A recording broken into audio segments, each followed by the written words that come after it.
Welcome to the archive. My name is Jason, the archivist adrift. It's been a few weeks since I put out a video. That's mostly because I've been really struggling with a couple of books I've been working on. And you'll see the tragic end results of one of those books at the end of this video. But I've been staying really busy in the YouTube community outside of my channel. The biggest of those collaborations was with Robert Emmons of Sequential Artifacts.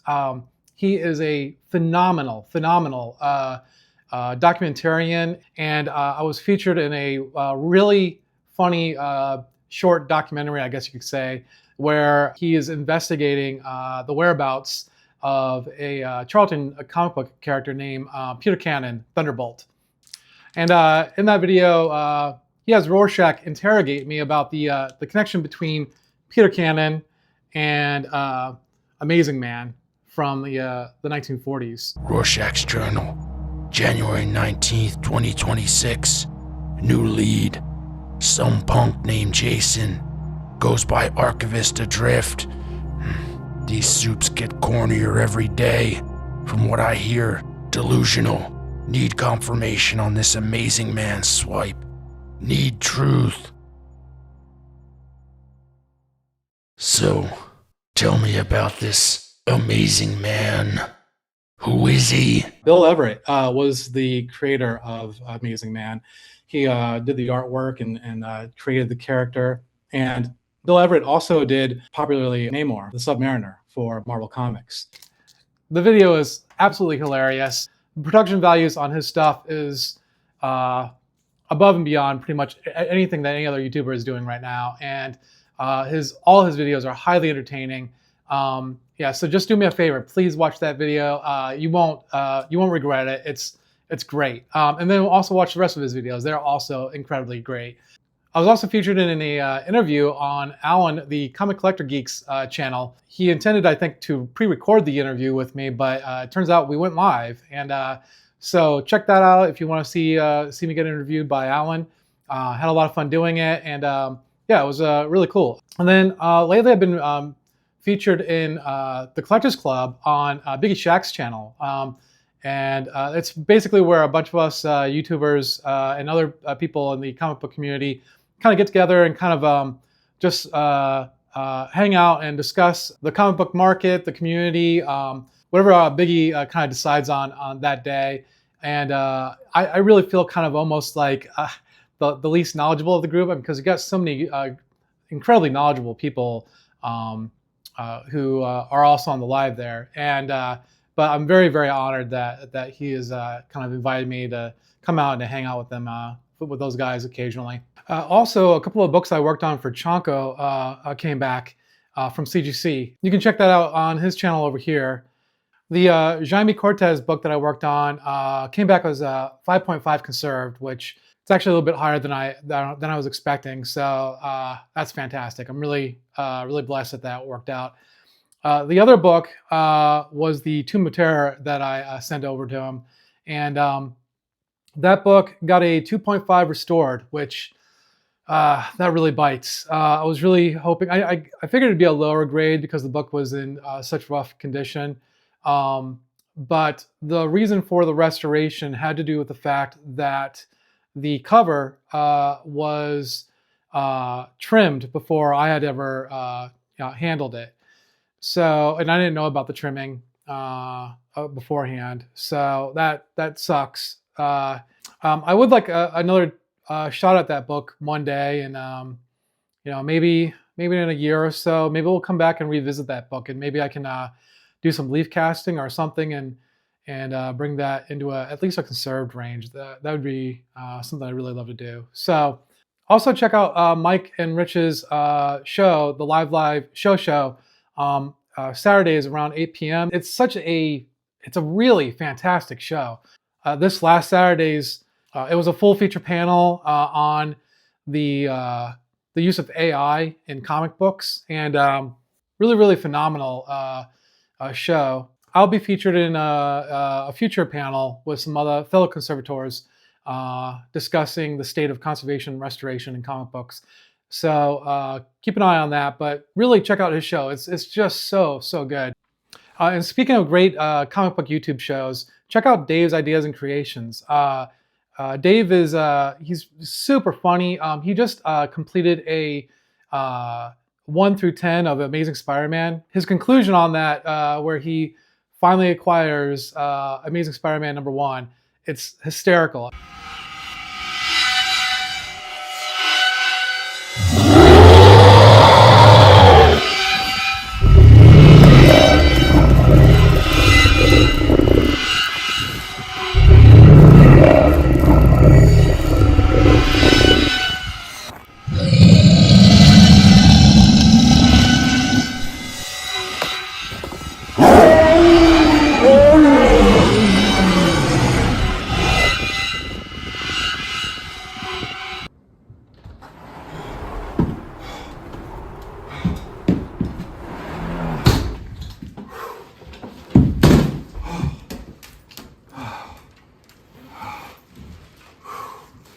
Amazing Spider-Man #1, Volume 4.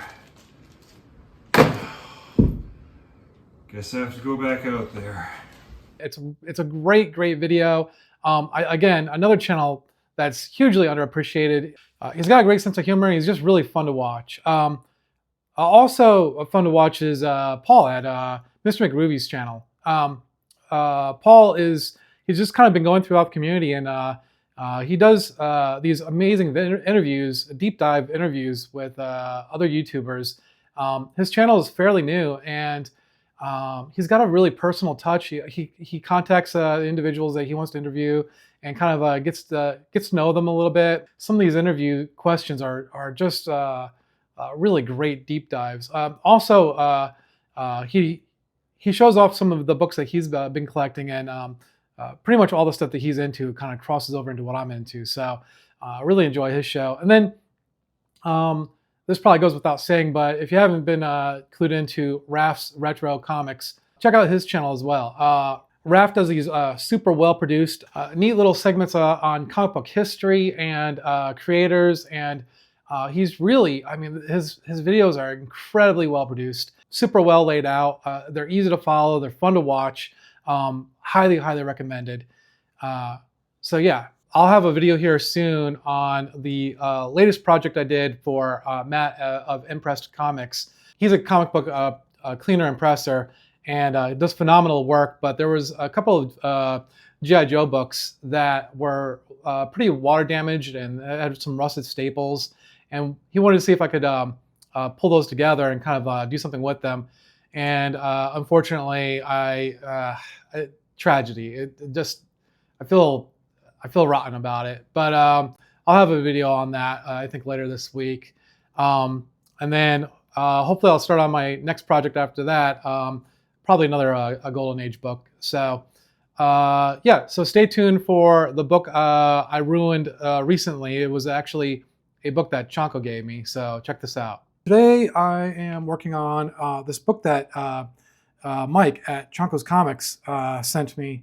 Right off the bat, the biggest issue is that it's got a piece of a poly bag stuck to it.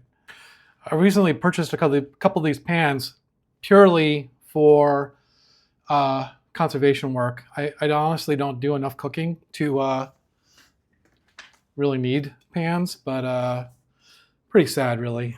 So I got my Bastine here.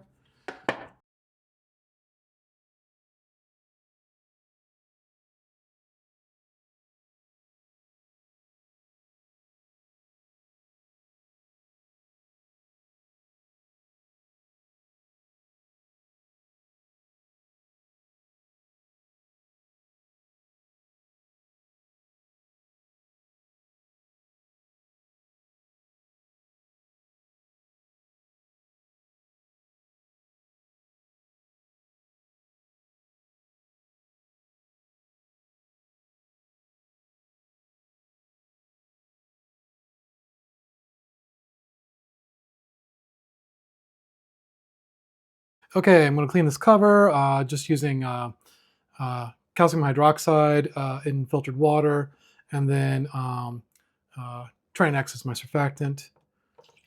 And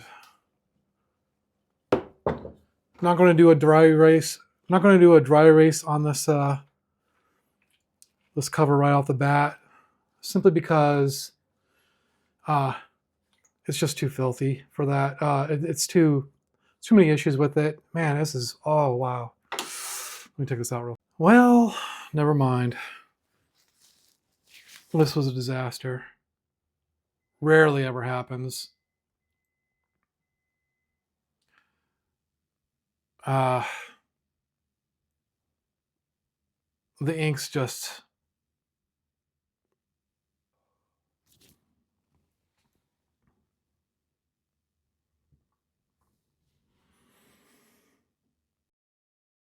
I've had this happen once before with a Canadian book. All right, well, there's nothing I can do about it. It's done. Yeah, I ruined this book. And I feel pretty bad about it. I was able to get the polybag off largely without incident. There was a small little bit of a tape pull here and a little bit of tape pull here, and I knew that it would be very difficult to get around getting any tape pull at all, because the color was already kind of lifting up with the bag. You can see it kind of flapping around. So I knew that there was going to be some color loss regardless. Once I'd done that though, I just wanted to throw it into a quick aqueous bath, which I've done with dozens of other Golden Age books, and but I haven't had any experience with this publisher, which is Fawcett, as far as bathing them. And 20 seconds after putting it into the bath, about 25 seconds, I could see it just crumbling. Yeah, I was talking to Mike about this afterwards, and I was telling him that, it was like it felt like a kick to the stomach. It really made me almost feel sick seeing the after results with all this color loss along the edges here and throughout the back.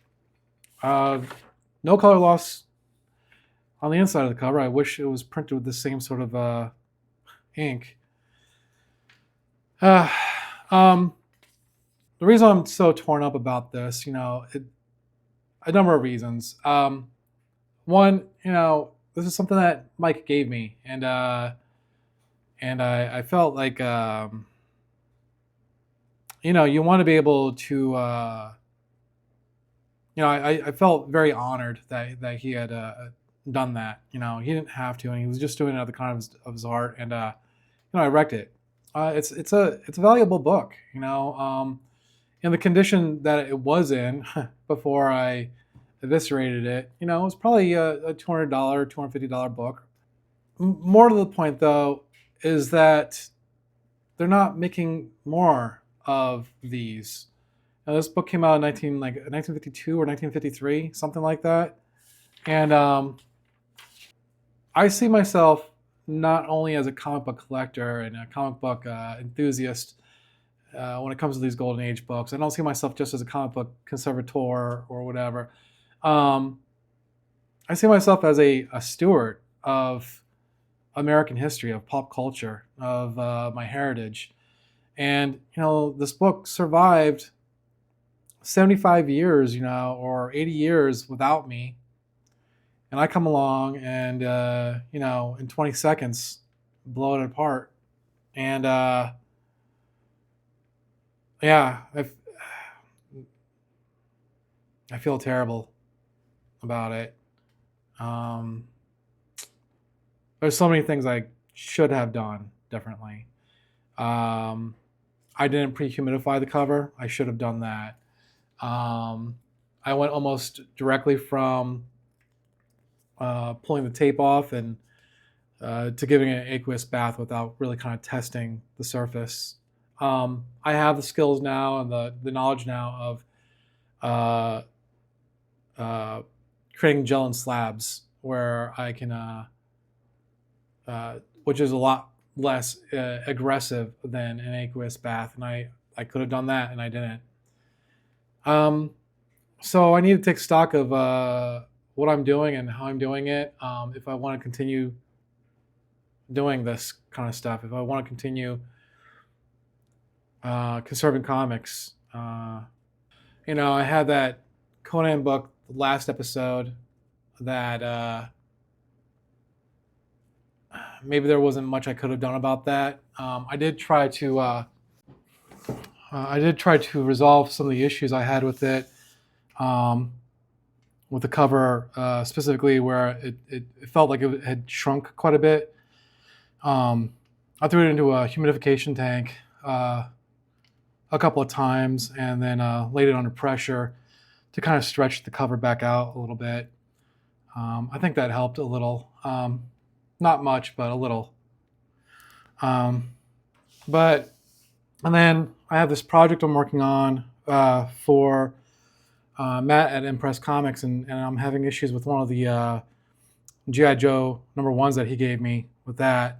And I got news from Chanka that the books that I work on for him, there's mixed results with those as well.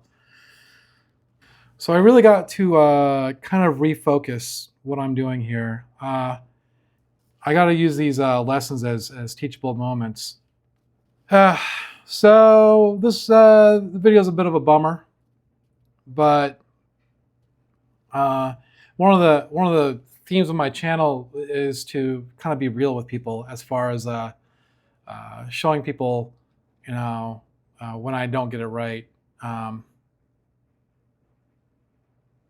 Because I think a lot of people, not so much comic book conservators, but people I think in general, they shy away from showing when things don't quite work out.